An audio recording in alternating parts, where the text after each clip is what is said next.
রাতটা ছিল অদ্ভুত রকমের নিঃশব্দ, যেন গোটা শহর নিঃশ্বাস বন্ধ করে অপেক্ষা করছিল কিছু ঘটার। গ্রামের শেষে একটি বাঁশবাগান ছিল, সেখানে প্রতিদিনই কেউ না কেউ দেখতে পেত কিসের যেন ছায়া।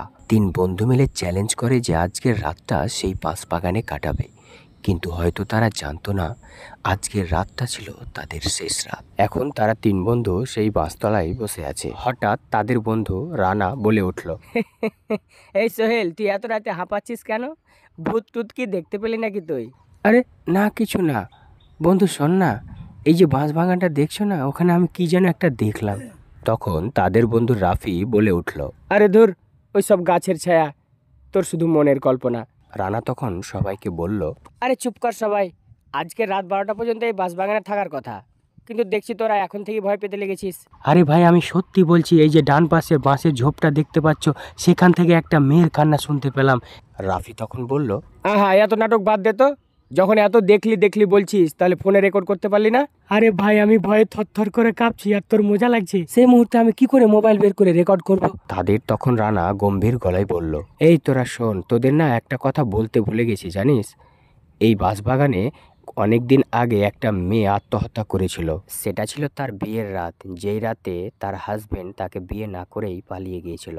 তখন রাফি গলা শুকিয়ে বলল, আরে ভাই, তুই আগে কেন বলিসনি? সোহেল তখন রানাকে ফিস করে কি যেন বলল। ভাই ভাই, ও রাফি ভাই, ওই যে ওখানে দেখ, আবার আওয়াজ করছে। রাফি এবার ওখান থেকে দৌড়ে পালাতে শুরু করেছে। রানা, সোহেল, আমি পালিয়ে গেলাম, তোরা তাড়াতাড়ি আয়। রানা তখন ভয়ে ভয়ে বলল, রফি দাঁড়া, যাস না ভাই, একা যাস না। এই সোহেল, চল আমরাও চল। এরপর তারা তিনজন একসঙ্গে সেখান থেকে দৌড় দেয়।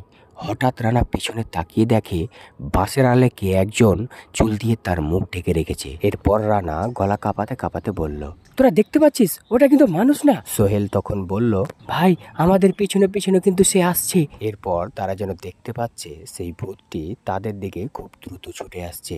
রাফি তখন বলল, আমি কিন্তু কিছু বলিনি আর কিছু দেখিও নি, কেউ যদি ডাকে আমি কিন্তু সাড়া দেব না। এরপর তারা তিনজন একসঙ্গে হাঁপাতে হাঁপাতে গ্রামের সীমান্তে পৌঁছে যায়। তারা লক্ষ্য করে পেছনে আর কোনো শব্দ নেই। রানা তখন বলে উঠল, আমরা মনে হয় বেঁচে গেছি। সোহেল তখন বলল, বেঁচেছি কিনা জানি না, কিন্তু ভাই, আমি আর এই গ্রামে থাকবো না। রাফি তখন চোখ বড় বড় করে রানাকে বলল, এই রানা, কালকে তুই কার বিয়ের ডাক পেয়েছিলি? রানা তখন ধীরে ধীরে বলল, ওই মেয়েটার নাম ছিল রূপা, যে মেয়েটা আজকের দিনেই আত্মহত্যা করেছিল। তখন সোহেল আর রাফি রানার দিকে তাকিয়ে চোখ বড় বড় করে বলল, হ্যাঁ, কি বলছিস?